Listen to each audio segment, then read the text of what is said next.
Hillary Clinton tonight has tapped Virginia Senator Tim Kaine to be her vice presidential running mate. Senator Kaine tweeting tonight that he is honored to be picked.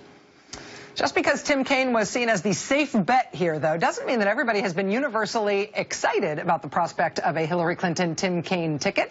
Senator Kaine is known for holding some centrist and establishment positions, sort of middle of the Democratic Party positions, for very liberal Democrats, right? For liberals who supported Bernie Sanders in particular, or who were hoping that Hillary Clinton would keep moving left on policy, particularly economic policy.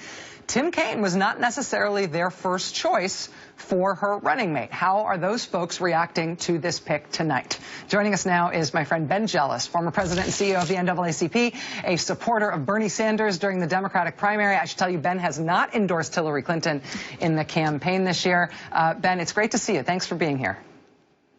Hey, it's great to see you. And, you know, her campaign and the candidate have not asked. So they haven't perhaps asked that might for your change at some endorsement. point. No. So, you know, look, you know, on the issue of Kaine, Rachel, what's real here is this now puts a lot of pressure on her.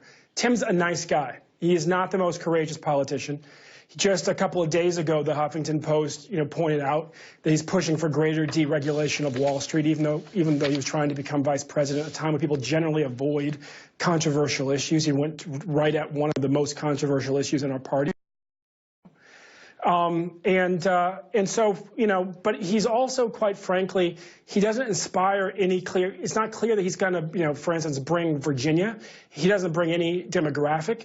You know, there's going to be a lot of Latino voters who appreciate that he speaks Spanish, but know that they could have had Julian Castro. They could have had Tom Perez. He's not going to bring the sort of fire of a Cory Booker. I mean, it's just not clear, frankly, how he helps. And there are some risks that he could hurt. And so I think all of us who are clear that if we want to beat Donald Trump, we're going to have to vote for Hillary Clinton.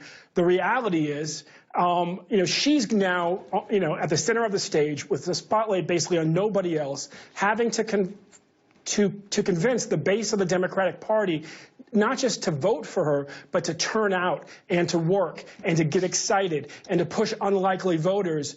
That's where the challenge is going to be. You know, is going to come from. And Tim is a nice guy. He's not the most courageous politician in the Democratic Party. He's certainly not the most inspiring. It's not clear how he helps. Ben, in terms of what the vice president does, I think we've seen some radically different approaches to the vice presidency over the last few administrations. But the one thing that they sort of have in common, aside from the first term of the Bush administration, when at times it seemed like Dick Cheney was sort of running things, aside from that radical outcrop, vice president isn't that much of a policy job. It's sort of more of an understudy job. And you do get stuff that you get put in charge of, and you do get, you know, dispatched to take care of things for the White House. But really, you're there as an understudy in case something happens to the president. The other thing that you really do is campaign. Is there anything that Hillary Clinton either could do in terms of her own policy positions, or is there anything they could do in terms of the way they campaign together that might make you feel more confident in this choice? Frankly, we're going to look to her. You know, she's going to have to be the one to really convince the base of the party that they should really fight for her. She has to give us something to fight for. So far, what we have really is someone to fight against Donald Trump. And, you know, what vice presidents should do is help you win. And it's not clear that Tim Kaine's going to help her win. And that's the part that, frankly, really kind of pains me, frustrates me, is I was hoping for somebody that would show us a sign that they were serious about taking on, you know, this moment and strengthening the ticket. You know, Liz Warren, Jennifer Granholm. There's a lot of folks who could have helped her win more than Tim Kaine is going to help. Ben Jealous, former president and CEO of the NAACP. Ben, thanks for coming in on short notice to talk to us about this tonight. I really appreciate it. All right. Thank you. And I would just say, I don't know if the Clinton campaign watches MSNBC or watches this show, but hey, you should call Ben Jealous. Getting his endorsement might be a big deal. You should call him. He's listed.